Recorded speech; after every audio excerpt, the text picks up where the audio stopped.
হঠাৎ পরিচিত কণ্ঠে কেউ যেন আমার নাম ধরে ডেকে উঠল। নিউজ ফিড দেখা বাদ দিয়ে তার দিকে তাকাতেই আমার চোখ যেন কপালে উঠে গেল।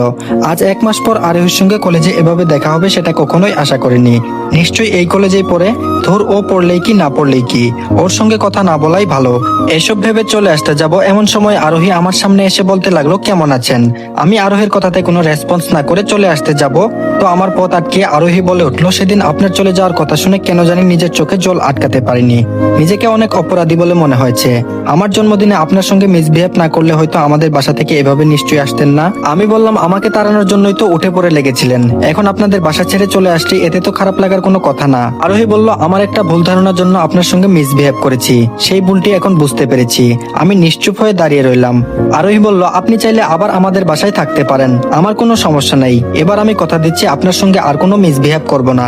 আমি বললাম, আপনি পারেনও বটে। আপনার কি মনে হয় এই মিষ্টি মাখার কথা বলেই আমি আপনার ওখানে চলে যাব? কখনোই না। আপনাকে বলেছিলাম না, আপনি শুধু দেখতেই সুন্দর, কিন্তু আপনার এই চেহারার মতো যদি আচার ব্যবহারটা ভালো হতো তাহলে হয়তো আপনার প্রতি একটা ভালো লাগা কাজ করত, কিন্তু আপনি তো এরকম না, তার উল্টো। আরোহী আনমনে বলে উঠলো, আপনি চাইলে সবকিছু বদলে ফেলবো। আমি বললাম, আমি চাইলে বদলাবেন মানে? আরোহী আমার কথার উত্তর না দিয়ে বলল, আমরা কি সবকিছু ভুলে বন্ধুত্বের সম্পর্ক বানাতে পারি না? আমি বললাম না। আরোহী বলল, কেন? আমি বললাম, আমি আমার একাকিত্ব জীবনেই ভালো আছি, এখানে কারো বন্ধুত্বের দরকার নেই। আরোহী বলল, আমার উপর রেগে এসব বলছেন তাই না? তাছাড়া কলেজের সব ছেলেরাই কিন্তু আমার সঙ্গে বন্ধু করতে চাই, কিন্তু তাদের সঙ্গে আমি বন্ধুত্ব করি না। আচ্ছা ঠিক আছে, আমি আগে আপনার সঙ্গে যা অন্যায় করেছি সেটার জন্য ক্ষমা চেয়ে নিচ্ছি। এতদিন আপনার সঙ্গে যা মিসবিহেভ করেছি তার জন্য আমি সত্যি অনেক লজ্জিত এবং অনুতপ্ত। প্লিজ আমাকে আপনার বন্ধু হিসেবে গ্রহণ করে নিন আর আমাকে ক্ষমা করে দিন প্লিজ। আরোহী দুহাত জোর করে মিষ্টি মুখে কথাগুলো বলল। আমি আরোহীর কথা শুনে নিশ্চুপ হয়ে দাঁড়িয়ে রইলাম। আরোহী আবার বলল, আমাকে ক্ষমা করবেন না তাই তো? অনেকের কাছেই শুনেছি ক্ষমা করে দেওয়াও কিন্তু একটা মহৎ কাজ, আপনি কি এই মহৎ কাজটি করবেন না? আরোহীকে যতই দেখছি ততই অবাক হচ্ছি। এই মেয়েটি এক এক সময় এক এক রূপ ধারণ করে দেখছি। আগে যখন তাদের বাসায় থাকতাম তখন তো অকারণে মিসবিহেভ করতো, আর এখন এসব মিষ্টি মাখা কথা বলে আমাকে কেন জানি নিমিষেই গলিয়ে ফেলছে। আনমনে এসব ভাবতেই আরোহী বলে উঠলো, আমাকে কি মাফ করা যায় না? আমি নিশ্চুপ হয়ে দাঁড়িয়ে রইলাম। আরোহী বলল, কি হলো বলেন? আমি বললাম, আচ্ছা ঠিক আছে, ভেবে দেখবো। এই বলে বাসায় চলে আসলাম। বাসায় এসে শুধু আরোহীর কথা বারবার মাথায় ঘুরপাক খাচ্ছে। আগে তো আমাকে সহ্য করতেই পারতো না, আর এখন তাদের বাসা ছেড়ে চলে আসাতে এতেই তিতা মিষ্টি লাগতে শুরু করেছে দেখছি। রাতে এসব চিন্তা ভাবনা করে কখন যে ঘুমিয়ে পড়েছি খেয়ালই নেই। মাঝরাতে স্বপ্নে ঘুরে দেখতে লাগলাম কাকিমাকে সাদা কাফনে খাটে করে কেউ যেন নিয়ে যাচ্ছে। আমি পিছন দিক থেকে তাদেরকে দেখে কান্নায় ভেঙে পড়ে বারণ করে বলছি, আমার কাকিমাকে তোমরা কোথায় নিয়ে যাচ্ছ? আমি থাকতে কাকিমাকে কোথাও নিয়ে যেতে দিব না।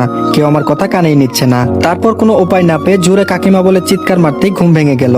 আমার রুমমেট জয় পাশে এসে বলতে লাগলো, ভাই আপনি ঘুমের মাঝে কাকিমা বলে হঠাৎ চিৎকার দিলেন, নিশ্চয়ই কোনো দুঃস্বপ্ন দেখেছেন।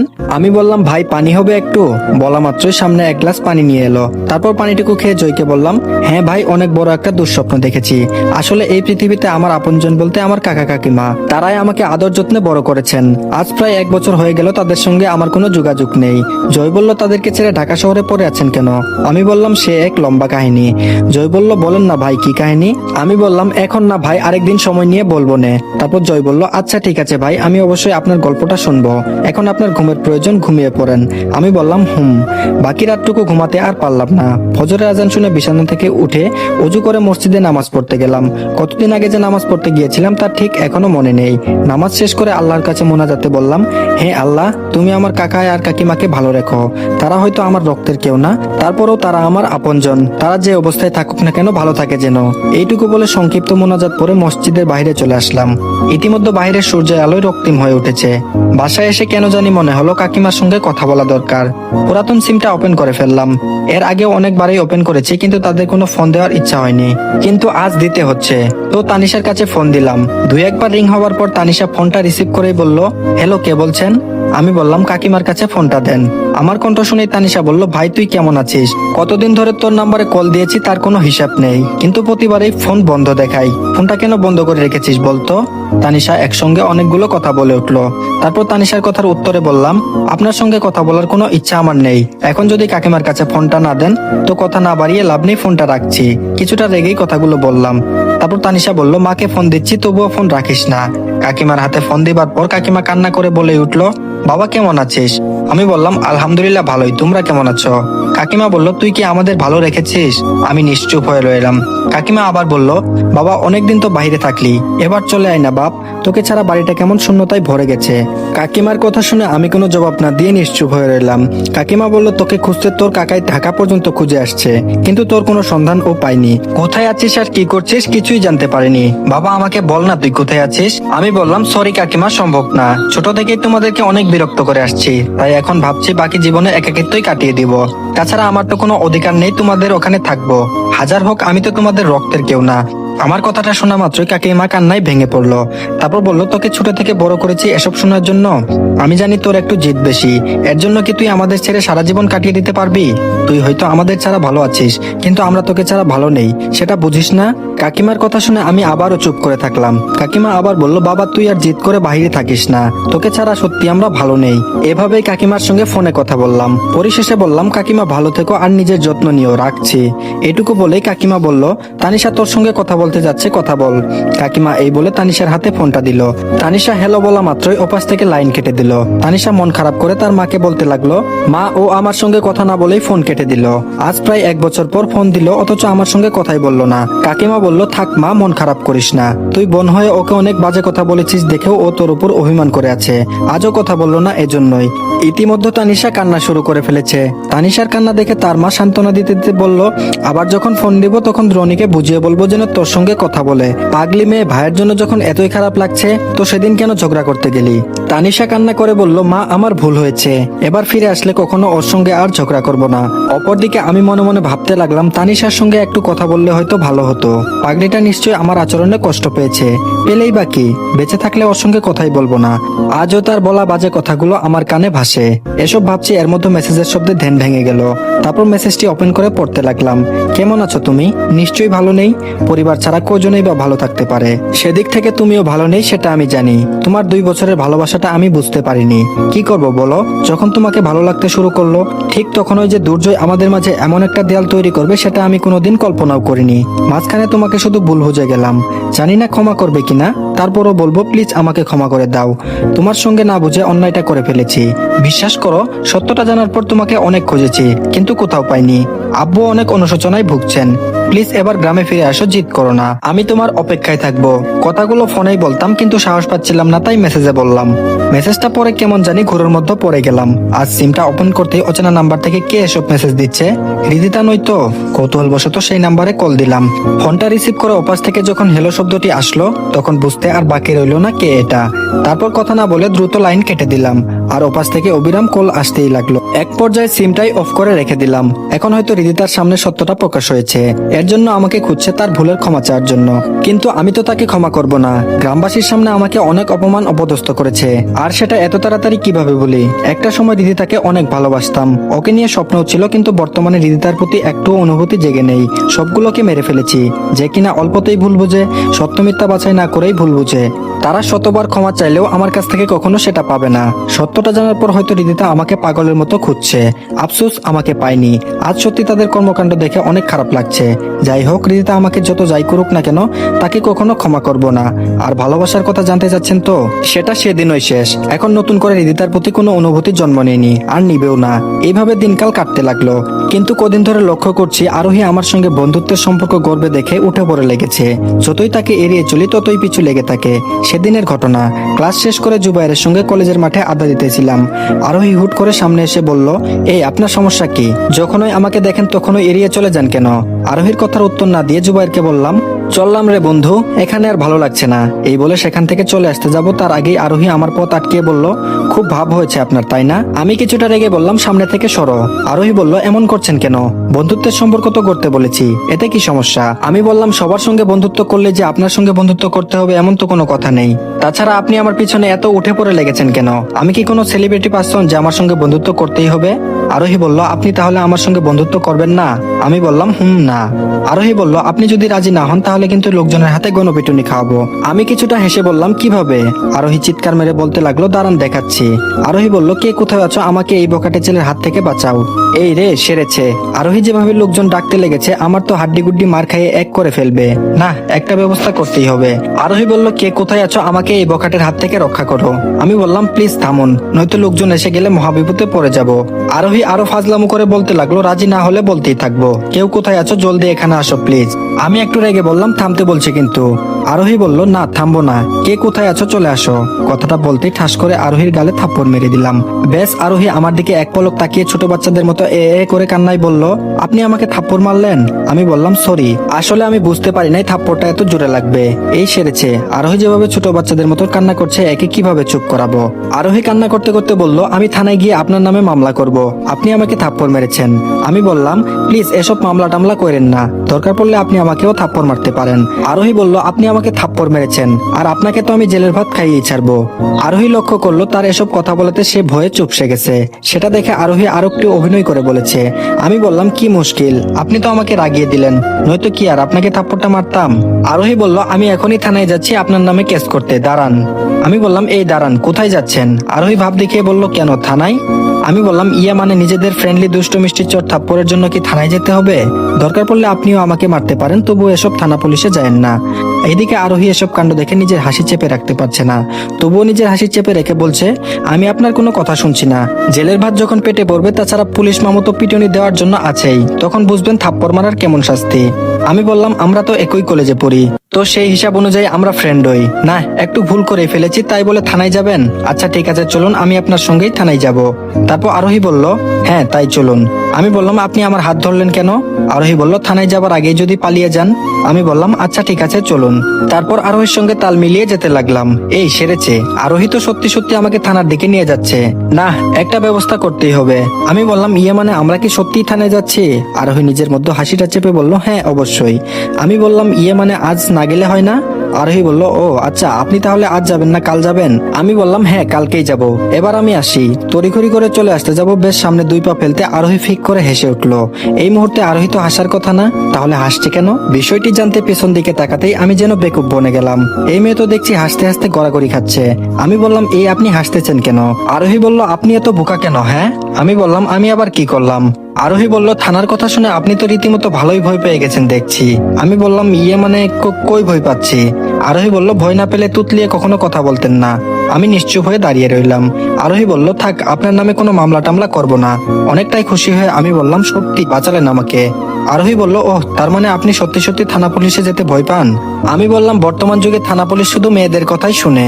আপনি যদি একটু বানিয়ে পুলিশের কাছে আমার নামে নালিশ করতেন, তাহলে তো আমার পিঠে 1000টা লাঠিচার্জ পড়তো। আরোহী বলল, সরি অভিনয়টা করার জন্য, কিন্তু আপনাকে ভয় পাওয়ার অবস্থায় দেখতে ভালো লাগছিল, এর জন্য বিষয়টা ভালোভাবে করতে হলো। আমি বললাম, আপনি ভালোই অভিনয় করতে পারেন। আমি তো সত্যি সত্যি ভেবে নিয়েছিলাম। আরোহীর সঙ্গে এইভাবে বন্ধুত্বটা হয়ে যায়। আপনি থেকে তুই সম্পর্কে রূপান্তরিত হলো। প্রথম আরোহী যে খারাপ আচরণ করত, এ দেখে ভেবেই নিয়েছিলাম ও হয়তো ভালো আচরণ করতেই জানে না। যখন বন্ধুত্বের সম্পর্ক হলো, তখন বুঝতে পারলাম তার মাঝে ভালো রূপটাও আছে। আরোহীর সঙ্গে বন্ধুত্ব হয়ে একদিক থেকে ভালোই হয়েছে, কথা বলার মতো একটা মানুষ হয়েছে। আরোহী একদিন জিজ্ঞেস করলো, গ্রাম থেকে ঢাকা শহরে কেন আসছি? আরোহী বলল, আচ্ছা তুই হুট করে ঢাকায় আসলি কেন? আমি বললাম, এতদিনে এটা জিজ্ঞেস করছিস? আরোহী বলল, হ্যাঁ, এখন বল কেন ঢাকায় এসেছিস? আমি বললাম, শুন তাহলে, আজ থেকে 1 বছর আগের ঘটনা। শুরু থেকে সবটা আরোহীকে বলে ফেললাম। সবটা শোনার পর আরোহী বলল, তোর জীবনে এত বড় একটা গল্প লুকিয়ে আছে, কখনো আমাকে তো একবার এগুলো বলিসনি। আমি বললাম, অতীতের ঘটনাগুলো স্মরণ করলে খারাপ লাগা কাজ করে, খুব কষ্ট হয়। আগের কথাগুলো ভাবলে এর জন্য ঘটনাটি চেপে রাখতে চেয়েছিলাম, কিন্তু সেটা বারবার সামনেই চলে আসে। কথাগুলো বলতেই চোখে পানি জমে গেল। আরোহী এ দেখে বলল, সরি রে, অতীতের কথাগুলো জানতে চেয়ে তোর কষ্টটা বাড়িয়ে দিলাম। আমি বললাম, সমস্যা নাই। আরোহী বলল, আচ্ছা চল রেস্টুরেন্ট থেকে কিছু খেয়ে আসি। তারপর রেস্টুরেন্টে গিয়ে বসতেই পিছন দিক থেকে এক বৃদ্ধ লোক বলে উঠলো, বাবা কেমন আছো? বৃদ্ধ লোকটিকে দেখে রীতিমতো অবাক হয়ে তাকিয়ে আছি। কে উনি? রেস্টুরেন্টে গিয়ে বসতেই পিছন দিক থেকে এক বৃদ্ধ লোক বলে উঠলো, বাবা কেমন আছো? বৃদ্ধ লোকটির দিকে রীতিমতো অবাক হয়ে তাকিয়ে আছি। কে উনি? চিনতে পারছি না দেখে বৃদ্ধ লোকটি বলল, বাবা আমাকে চিনতে পারছো না? আমি বললাম সরি আঙ্কেল, মাফ করবেন, সত্যি আমি আপনাকে চিনতে পারছি না। আঙ্কেল বলল 1 বছর আগে বখাটের হাত থেকে তুমি আমার মেয়েকে বাঁচিয়েছিলে, মনে আছে? আমি বললাম জি আঙ্কেল, এবার মনে পড়েছে। কেমন আছেন আপনি? আঙ্কেল বলল হ্যাঁ ভালো। সেদিন তোমাকে কৃতজ্ঞতা প্রকাশ না করেই বাসায় চলে গেছিলাম। বাসায় যাওয়ার পর কৃতজ্ঞতা প্রকাশ করতে না পারায় অনুশোচনা কাজ করছিল। তারপর আবার ফিরে আসছিলাম কিন্তু তোমাকে খুঁজে পাইনি। হতাশ হয়ে বাসায় ফিরে যেতে হয়েছে। আজ একবার ভাগ্যক্রমে রেস্টুরেন্টে তোমার সাথে দেখা হয়ে গেল।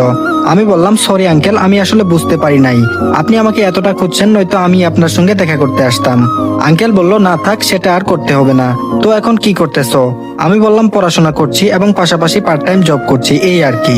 আঙ্কেল বলল বাবা তোমাকে একটা অনুরোধ করব, রাখবে? আমি বললাম আঙ্কেল অনুরোধের কথা বলছেন কেন? আপনি আমাকে আদেশ করতে পারেন, সেটা আমি অবশ্যই শুনবো। আঙ্কেল বলল বাবা আমার অফিসে অনেক শত্রু লেগে গিয়েছে। অফিসে কাকে বিশ্বাস করব তেমন কোনো পার্সনকে খুঁজে পাচ্ছি না। যদি তুমি রাজি থাকো তাহলে আমার একটা ভালো পোস্টে তোমাকে জব দিতে পারবো, এতে তোমার লাইফও রঙিন হয়ে উঠবে। আঙ্কেলের কথা শুনে কিছু একটা ভাবতে ওপাশ থেকে আরোহী বলে উঠলো, আঙ্কেল আপনি টেনশন নিয়েন না, ও চাকরিটা পেলে অবশ্যই করবে, সেটা আমি গ্যারান্টি। আঙ্কেল বলল বাবা কি ভাবছো? আমি বললাম না মানে আঙ্কেল, আমি যে পার্ট টাইম জবটা করছি এতে ভালোই চলছে, অন্য কোনো চাকরি না করলেও হবে। আঙ্কেল বলল চাকরিটা করলে একে তো তোমার পক্ষেও ভালো হবে, আমার দিক থেকে ভালো বিশ্বস্ত একজনকে পেয়ে যাব, সেটা কিন্তু দুই দিক থেকেই ভালো হবে, কথাটি একবার ভেবে দেখো। আঙ্কেল যে কথা বলছে তা ঠিকই বলছে, চাকরি হলে তো আমার লাইফটা সাজাতে পারবো। তাছাড়া আঙ্কেল যেহেতু নিজ ইচ্ছায় সুযোগটা দিতে যাচ্ছে, হাতছাড়া করা মানে বোকামি। এসব ভেবে আঙ্কেলকে বললাম আঙ্কেল আপনি যেহেতু চাকরির কথা বলছেন এতে আমার কোনো অমত নেই, তাছাড়া পড়ালেখা শেষ করে তো এমন একটা চাকরির সন্ধানই করতাম আমি। আঙ্কেল বলল বাবা তুমি আমাকে সত্যিই বাঁচালে, তুমি হয়তো জানো না আমার কি পরিমাণ শত্রু লেগে আছে, সুযোগ পেলে ওরা আমাকে শেষ করে ফেলবে। আমি বললাম আঙ্কেল আমি থাকতে আপনার কোনো টেনশন নেই, আমার সর্বোচ্চ দিয়ে হলো আপনাকে শত্রু মুক্ত করার চেষ্টা করব। আঙ্কেল বলল বাবা এরকম ভরসা দেওয়ার মতো একজন পার্সনকে দরকার ছিল, যাক অবশেষে তোমাকে পেয়ে গেলাম। আঙ্কেলের মাধ্যমে চাকরিটা পাওয়ায় কয়েক বছরের ব্যবধানে লাইফটা একদম চেঞ্জ হয়ে গেল। এখন গাড়ি বাড়ি সব হয়েছে, কিন্তু পরিবার করতে পারিনি। মাঝে মধ্যে আঙ্কেলকে কৃতজ্ঞতা সুরে বলি আঙ্কেল আপনি আমার পাশে ছায়ার মতো না দাঁড়ালে হয়তো এসব কিছুই করতে পারতাম না। তিনি আমার কথার প্রতি উত্তরে শুধু একটা কথা বলতো, আমি তেমন কিছুই করিনি, তোমার সাফল্যের পিছনে যে পরিশ্রমটা দিয়েছো সেটা হয়তো সবাই পারে না, দিনরাত সমানভাবেই কাজ করেছো, যার জন্য তুমি আজ সাফল্য ব্যক্তিদের মধ্যে একজন। আমি আরো দোয়া করি তোমার সামনের দিনগুলো যেন আরো ভালো কিছু করতে পারো। আঙ্কেল আমাকে শুধু একথা বলতো, তার সঙ্গে যদি ভাগ্যক্রমে দেখা না হতো তাহলে হয়তো আমার ভাগ্যের চাকাটা এইভাবে খুলতোই না। এই ছিল 5 বছর আগের ঘটনা। এখন বর্তমানে আসা যাক। অফিসে মনোযোগ সহকারে ল্যাপটপে কাজ করছি, হঠাৎ পাশে রাখা ফোনটা ক্রিং ক্রিং করে বেজে উঠলো। স্ক্রিনে লক্ষ্য করতেই আঙ্কেলের নাম্বারটি ভেসে উঠলো। তড়িঘড়ি করে রিসিভ করলাম, বললাম হ্যালো। আঙ্কেল বলল বাবা কি করছো? আমি বললাম আঙ্কেল অফিসে বসে কাজ করছি।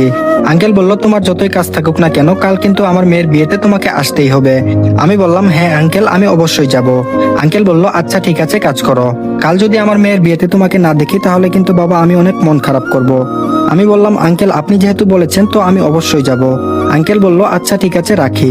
আমি বললাম জি আচ্ছা। কাল তো গুরুত্বপূর্ণ একটা মিটিং আছে, বিয়েতে গেলে মিটিং বাদ দিতে হবে। এদিকে আঙ্কেল অনেক রিকোয়েস্ট করে বলেছে যদি না যাই তাহলে মন খারাপ করতে পারে। তাছাড়া এই লাইফটা তো আঙ্কেলের মাধ্যমেই পেয়েছি। আজ আমি এতটা ব্যস্ত সেটা একমাত্র আঙ্কেলের জন্যই। দরকার পড়লে মিটিং বাদ দিয়ে হলেও আঙ্কেলের মেয়ের বিয়েতে যেতে হবে। তারপর আঙ্কেলের মেয়ে মানে মিথিলার বিয়েতে যেতে হলো। বাড়িতে প্রবেশ করতেই লক্ষ্য করলাম এটা যেন কোনো একটা রাজপ্রাসাদ, ডেকোরেশন আর লাইটিং পুরো বাড়িটাই চাকচিক্য করে ফেলেছে। ডেকোরেশন দেখছি, এর মধ্যে আঙ্কেল আমাকে দেখে বলে উঠলো বাবা এসেছো, আমি তো ভেবে নিয়েছিলাম তুমি আসবেই না। আমি বললাম আপনি আমাকে আসতে বলেছেন আর আমি আসবো না, এটা কি হয়? আঙ্কেল বলল এসে ভালোই করেছো। আমি বললাম আঙ্কেল আমি একটা বিষয়ে প্রশংসা না করলেই নয়, আপনার ডেকোরেশনের লাইটিং কিন্তু পুরো বাড়িটাকে রাজপ্রাসাদ বানিয়ে ফেলেছে। আঙ্কেল বলল একটা মাত্র মেয়ে আমার, আগে থেকেই স্বপ্ন ছিল অনেক ধুমধাম করে বিয়েটা দিব, তাই আর কি স্বপ্নটা সত্যি করলাম। আমি বললাম তাহলে তো আপনার স্বপ্ন সত্যি হয়ে গেল। আঙ্কেল বলল হ্যাঁ। কথা বলতে বলতে আঙ্কেলের ফোনে ফোন আসলো। তারপর আঙ্কেল বলল বাবা তুমি বসো গিয়ে, আমার একটু ওইদিকে কাজ আছে। আমি বললাম জি আচ্ছা সমস্যা নেই আমি আছি। তারপর আঙ্কেল চলে গেল। পুরো বাড়িটা ঘুরে ঘুরে দেখছি, হঠাৎ পিছন থেকে কে যেন বলে উঠলো আরে দোস্ত কেমন আছিস? আমি পিছন ফিরে তাকাতেই লক্ষ্য করলাম রাকিব ও তার স্ত্রী আমার দিকে তাকিয়ে হাসি উজ্জ্বল চেহারা নিয়ে কথাটি বলল। আমি একটু গভীর সুরে বললাম ভালো। আমার কথার ধরন দেখে রাকিব বুঝতে পারলো তার সঙ্গে কথা বলার কোনো মুড নেই, তো সেখান থেকে চলে আসতে যাব এমন সময় রাকিবের স্ত্রী বলল ভাইয়া শুনেন। আমি বললাম বলেন। রাকিবের স্ত্রী বলল আপনি আমাদের দেখেই এভাবে চলে যাচ্ছেন যেন আমাদেরকে চিনে নয় না। আমি নিশ্চুপ হয়ে দাঁড়িয়ে রইলাম। রাকিব বলল দোস্ত শরীরে তোকে সেদিন বাড়ি থেকে এইভাবে তাড়ানোটা আমাদের ঠিক হয়নি। তুই যখন চলে গেলি আমি আর নীলা তখন বাসা থেকে বের হয়ে কিছু দূর তোকে খুঁজেছি, কিন্তু তোর দেখা মিলেনি। সরি দোস্ত, অনেকদিন পর তোর সঙ্গে দেখা হলো, মন খারাপ করে থাকিস না। আমি বললাম তোর মতো বন্ধু না থাকাই ভালো। এই বলে ওখান থেকে সরে গেলাম। রাকিব ও তার স্ত্রী আমার দিকে অবাক হয়ে তাকিয়ে আছে। ওরা হয়তো আমার কাছ থেকে এরকম আচরণ আশা করেনি। ব্যাস সোফায় গিয়ে বসে আনমনে ফেসবুকের নিউজ ফিড দেখছিলাম। হঠাৎ হৃদিতার কণ্ঠে গানের আওয়াজ শুনতে পেলাম। বিষয়টি দেখার জন্য মঞ্চের দিকে এগিয়ে যেতে লাগলাম। মঞ্চের সামনে দাঁড়িয়ে লক্ষ্য করতেই আমার চোখ যেন কপালে উঠে গেল। এই আমি কাকে দেখছি? এ তো সত্যি হৃদিতাই গান গাচ্ছে। হৃদিতার সঙ্গে আরো কয়েকটা মেয়ে তার গানে তাল মিলাচ্ছে। এইদিকে হৃদিতার মা বাবা আঙ্কেলের সঙ্গে সোফায় বসে গল্প সল্প করছে। তার মানে হৃদিতাদের সঙ্গে আঙ্কেলের কোনো একটা সম্পর্ক জড়িত আছে। মাথাটা কেমন জানি ঘুরে গেল। তারা এখানে কি করছে? তাদের তো এখানে থাকার কথা না। না, এখানে আর থাকা যাবে না। তার আগেই আমাকে এখান থেকে সরে যেতে হবে। তাদের জন্যই আমাকে গ্রাম ছাড়া হতে হয়েছে। আনমনে এসব ভেবে চলে আসতে যাব। দরজার কাছে যেতেই মিথিলা আমার সামনে দাঁড়িয়ে বলে উঠলো, ভাইয়া কোথায় যাচ্ছেন? আমি বললাম, মানে আমার একটা কাজ পড়ে গেছে, সেখানে আমাকে দ্রুত যেতে হবে। মিথিলা বলল, ভাইয়া দাঁড়ান, আব্বুকে বলছি। আব্বুকে বললে তো আর যেতে পারবেন না। আমি বললাম, এই না, বললেন না প্লিজ। মিথিলা বলল, আব্বু এই দেখো রনি ভাইয়া চলে যাচ্ছে। মিথিলার কথাটা আঙ্কেল শোনা মাত্রই তার সঙ্গে হৃদিতার বাবা মাও আমার দিকে তাকাতেই তাদের চোখ আর আমার চোখ এক হয়ে গেল। তারপর কোনো কথা না বলে চলে আসতে যাব, তার আগে হৃদিতার বাবা আমার পথ আটকে যা বলল। হৃদিতার বাবা বলল, বাবা তুমি এতদিন এখানে থেকেছো অথচ আমরা কিছুই জানি না। হৃদিতার মা বলল, বাবা আমাদের ভুল আমরা অনেক আগেই বুঝতে পেরেছি, কিন্তু আফসোস তোমার কাছে গিয়ে যখন ক্ষমা চাইবো ঠিক তখনই আমাদেরকে ছেড়ে চলে আসছিলা। বাবা তুমি আমাদের মাফ করে দাও প্লিজ। আমরা সত্যি অনেক অনুতপ্ত আর লজ্জিত। আমি নিশ্চুপ হয়ে দাঁড়িয়ে আছি। তারপর হৃদিতার বাবা বলল, দেখো বাবা আমি তোমার রাগটা বুঝতে পারছি, কিন্তু আমি তখন কি করতাম বলো? আমার জায়গায় যে কেউ হলেই এমন কাজই করতো। আমি যা করেছি, এখন অতীতের সবকিছু ভুলে তুমি আমাদেরকে ক্ষমা করে দাও প্লিজ। আমি বললাম, আপনাদের কথা বলা শেষ, এখন আমি আসি। এই বলে বাসার বাইরে চলে আসছি। পিছন দিক থেকে হৃদিতা দৌড়ে এসে আমার সামনে দাঁড়িয়ে অশ্রু ভেজা চোখে বলল, এতদিন এখানে ছিলে অথচ আমি যে দূর থেকে কতগুলো মেসেজ কল দিয়েছি সেগুলো কি একবারও দেখার চেষ্টা করোনি? ভুল তো হতেই পারে, তাই বলে সবাইকে ছেড়ে চলে আসতে হবে? হৃদিতা আমাকে জড়িয়ে ধরে এক নাগারে কথাগুলো বলে উঠল। তার কথার কর্ণপাত না করে রেগে বললাম, আমাকে স্পর্শ করার সাহস তোমাকে কে দিয়েছে? হৃদিতা আমার রাগী চেহারাটা দেখা মাত্রই ভয়ে কিছু দূর সরে গিয়ে মাথাটা নিমিষে নিচু করে ফেললো। তারপর বললাম, একটা কথা ভালোভাবে শুনে দেখো, তুমি আর তোমার বাবা ভুলেও আমার সঙ্গে কথা বলার চেষ্টা করতে আসবে না। ঘৃণা নামক শব্দে তোমার আর তোমার বাবার নামটা খুব ভালো করেই লেখা আছে, সেটা চাইলেও মুছে ফেলা সম্ভব না। হৃদিতা বলল, ভুল তো মানুষেরই হয়। এই কথা বলতেই তার কথা থামিয়ে বললাম, চুপ, আরেকটা কথাও আমি শুনতে চাই না। এ বলে আঙ্কেলদের বাসা থেকে বের হয়ে আসলাম। অপরদিকে হৃদিতা কান্না করে তার বাবাকে বলল, বাবা ওর কি আর রাগ ভাঙানো সম্ভব হবে না? হৃদিতার বাবা বলল, মারে তুই কান্না করিস না, আমি রনির কাছে যেভাবে হোক ক্ষমা চেয়ে তোর ভালোবাসাকে একত্রে করে দিব। তার আগে রনির কাকাই কাকিমাকে বিষয়টা বলতে হবে। হৃদিতা বলল, বাবা আমি এত কিছু জানি না, যেভাবেই হোক ওর রাগ ভাঙাতেই হবে। হৃদিতার আজ যেন বিশ্বাসই হচ্ছে না এ কোন রনিকে দেখছে, যে রনি হৃদিতাকে দেখার জন্য পাগলের মতো পিছু পিছু তার বাড়ি অব্দি গিয়েছে। আজ তার চোখে হৃদিতার ঘৃণার ছাপ স্পষ্ট দেখতে পেরেছে। এই ঘৃণা সহজেই কি মুছে ফেলতে পারবে? তাকে পারতেই হবে। এত সহজে তাকে হারাতে রাজি না হৃদিতা। বিছানায় শুয়ে কান্না করছে আর এসব ভাবছে। হঠাৎ করে কারো স্পর্শ পেয়ে হৃদিতা পিছন ফিরে লক্ষ্য করলো তার মা ছলছল চোখে তার দিকে তাকিয়ে আছে। হৃদিতা বলল, মা তুমি এখানে? হৃদিতার মা বলল, কান্না করছিস? হৃদিতা বলল, কই না তো। হৃদিতার মা বলল, মারে সন্তানের মিথ্যা কথা যে মায়েরা খুব সহজেই ধরে ফেলে, আর এখন তুই কান্না করার পরও আমাকে মিথ্যা বলছিস সেটা আমি শিওর। হৃদিতা কান্না করতে করতে বলল, একটা কথা কি জানো মা, যার চোখে আমার জন্য ভালোবাসায় ভরপুর ছিল সে চোখ আজ আমি ঘৃণা স্পষ্ট দেখেছি। জানো মা, ও আমার পিছনে 2টা বছর ঘুরেছে, আমিও ওকে এমনি এমনি ঘুরিয়েছি, তার প্রপোজাল গ্রহণ করিনি। যখন ওকে ভালো লাগতে শুরু করলো ঠিক তখনই দুর্জয় এসে আমাদের মাঝে দেয়াল সৃষ্টি করে দিল। মা তুমিই বলো আমি কি জেনে বুঝে এসব করেছি? হৃদিতার মা বলল, না রে মা, তুই এসব জেনে শুনে করিসনি, কিন্তু ঠিক ওই গ্রামবাসীর সামনে রনিকে অপমান অপদস্থ করা হয়েছে, সে কথা রনি এখনো ভুলেনি। হৃদিতা বলল, মা আমি যে ওকে ভীষণ ভালোবেসে ফেলেছি সেটার কি হবে? হৃদিতার মা বলল, তা বলতে পারবো না, কিন্তু তার মনে জায়গা নিতে হলে আমাদেরকে যেভাবেই হোক তার কাছ থেকে ক্ষমা নিতেই হবে। হৃদিতা বলল, মা আমি ওকে না পেলে একটা কিছু করে ফেলবো। হৃদিতার মা বলল, কি এসব অলক্ষণে কথাবার্তা বলছিস? তোর যদি কিছু হয়ে যায় আমরা কাকে ঘিরে বেঁচে থাকবো বলতো? হৃদিতা বলল, তাহলে যেভাবেই হোক ওকে আমার কাছে এনে দাও মা। হৃদিতার মা বলল, ধুর পাগলি মেয়ে, মায়ের সামনে কি এসব কথা বলতে আছে? হৃদিতা বলল, মা তুমি হাসছো? হৃদিতার মা বলল, না থাক, আর হাসবো না। হৃদিতা বলল, তার মানে তুমি আমার কথা সিরিয়াসলি নাওনি তাই তো? হৃদিতার মা হেসে হেসে বলল, আমার মেয়ে যেহেতু বলেছে তো জামাই বানালে রনিকেই বানাবো, এবার খুশি তো? হৃদিতা খুশি হয়ে বলল, মা সত্যি বলছো? হৃদিতার মা বলল, হ্যাঁ রে মা, সত্যিই বলছি, তার আগে তোর আব্বুকে তোর মামুকে বলতে হবে। হৃদিতা তার মাকে জড়িয়ে ধরে বলে উঠলো, আমার বেস্ট মা। অপরদিকে যাদের দেখলে মাথায় রক্ত উঠে যায় তাদের সঙ্গে যে এইভাবে দেখা হয়ে যাবে সেটা স্বপ্নেও কল্পনা করিনি। কিন্তু হৃদিতা আমাকে জড়িয়ে ধরলো কেন? ও নিশ্চয়ই আমাকে ভালোবেসে ভালোবেসে ফেলেছে। কথায় আছে না, দূরত্ব ভালোবাসা বাড়ে, সে জো হয়েছে রিদিতার। আগে তো তার পিছনে লেগেই থাকতাম, তখন তো আমাকে ভালোবাসেনি। আজ তার ভুল বুঝে অন্যায় করেছে এবং অনুশোচনা থেকে হয়তো আমার জন্য ভালোবাসা জন্মেছে। যাই হোক, তাকে নিয়ে ভাবার মতো সময় আমার কাছে নেই। গ্রামবাসীর সামনে আমাকে যে অপমান অপদস্থ করেছে সেটা তো আমি কখনোই ভুলবো না। আর না, ক্ষমা করার তো প্রশ্নই আসে না। তবে একটা বিষয়ে মাথা কাজ করছে না, আঙ্কেলের সঙ্গে রিদিতাদের কি সম্পর্ক হতে পারে সেটা তো বুঝতে পারছি না। এসব ভেবে আমার কোনো কাজ নেই, যেটা খুশি তা হোক, আমার কি। বাসায় এসে আনমনে ভাবছি, এর মধ্যে পাশে থাকা ফোনটা ক্রিং ক্রিং করে বেজে উঠলো। ফোনটা হাতে নিয়ে স্ক্রিনে লক্ষ্য করতে আরোহী নামটা ভেসে উঠলো। দেরি না করে ফোনটা রিসিভ করলাম, উচ্চস্বরে বললাম, হ্যাঁ বল। আরোহী বলল, কি ব্যাপার, রেগে আছিস মনে হয়? আমি বললাম, আজ আমার মন মেজাজ দুইটাই খারাপ। আরোহী বলল, বিষয়টি কি জানতে পারি? আমি বললাম, তোকে একটু পর বলছি, এখন ফোনটা রাখ। আরোহী বলল, আচ্ছা ঠিক আছে, পরে কথা বলবো না, রাখি তাহলে। আরোহী এই বলে লাইনটা কেটে দিল। তারপরের দিন সকালে ঘুম থেকে উঠে ফ্রেশ হয়ে অফিসে যাব এমন সময় দরজায় কে জানি অবিরাম কলিং বেল বাজিয়ে যাচ্ছে। বেশ রেগে মেগে দরজার কাছে গিয়ে বললাম, কে? ওপাশ থেকে কোনো রেসপন্স না পায় দরজা খুলে সামনে তাকাতেই আমার চোখ যেন কপালে উঠে গেল। কাকাই কাকিমা, তানিশার কুলে একটা আবার ছোট বাচ্চা। তাদের দেখে আমি যেন বাক শক্তি হারিয়ে ফেললাম এমন অবস্থা। বেশ নিজেকে সামলে নিয়ে বললাম, কাকাই কাকিমা তোমরা কেমন আছো? এই কথা বলতে দেরি, কিন্তু কাকিমা আমাকে থাপ্পড় মারতে দেরি হলো না। থাপ্পড়ে ভেবাচিকা খেয়ে কাকিমাকে বললাম, কাকিমা আমাকে মারতে পারলে? কাকিমা বলল, তুই এত পাষাণ কিভাবে হতে পেরেছিস বলতো? ওইদিকে আমি দিনরাত কান্নাকাটি করে মরে যাচ্ছি, আর তুই এদিকে আমাদের কথা ভুলেই গেছিস, কখনো ফোনটাও তো দিতি না। তোর কেন এত জিদ বলতো? কাকিমার কথা শুনে আমি নিশ্চুপ হয়ে রইলাম। তারপর কাকা বলল, বাবা তোকে আমরা ছেলের মতোই লালন পালন করেছি, কখনো কোনো কিছুর অভাব বুঝতে দেইনি। তানিশাকে যা দিয়েছি তার থেকে তোকে একটু সবকিছুতেই বেশি দিবার চেষ্টা করেছি। তুই কিনা আমাদেরকে এভাবে ভুলে গেছিস? কখনো তো আমাদের ফোনও করে বলিসনি, কাকাই তুমি কেমন আছো? কি বলেছিস কখনো? তা কেন করবি? তুই তো আমাদেরকে আপনই ভাবিস নাই। আজ যদি রিদিতার বাবা আমাদের ফোন করে না জানাতো তাহলে হয়তো তোকে খুঁজে পেতাম নাই। আমি মাথা নিচু করে বললাম, সরি কাকাই, আমার ভুল হয়েছে। কাকা বলল, আসলে আমরা তোকে ভালোবাসলে কি হবে, তুই তো আমাদেরকে ভালোবাসিস না, আপনও ভাবিস না। কাকাই কথাগুলো বলার মাঝে কাকিমা বলে উঠলো, হ্যাঁ তুমি ঠিকই বলেছো। ও যদি আমাদেরকে আপন ভাবতো তাহলে ঠিকই আমাদের কথা ভেবে বাড়ি গিয়ে না থাকলেও অন্তত দেখাটা করতো। তাছাড়া আমাদের কথা মনে রেখেই বা কি হবে?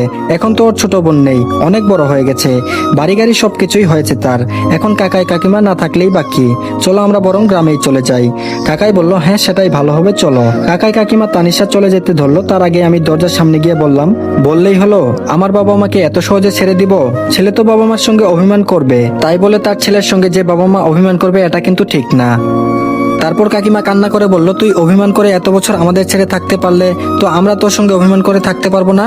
আমি বললাম, হয়েছে, আর কান্না করতে হবে না। এই দেখো আমি কান ধরছি, আর কখনো তোমাদের উপর রাগ করে থাকবো না। এবার আমরা সবাই এক বাসাতে একসঙ্গেই থাকবো। আমার কথাগুলো শুনে কাকাই হঠাৎ বলে উঠলো, সম্ভব না। কাকার কথাটা শুনে রীতিমতো অবাক হয়ে কাকাইয়ের দিকে এক দৃষ্টিতে তাকিয়েছি, আর ভাবছি কাকাই সম্ভব না কেন বললো। ধন্যবাদ সবাইকে, আজকের পার্টি এই পর্যন্ত।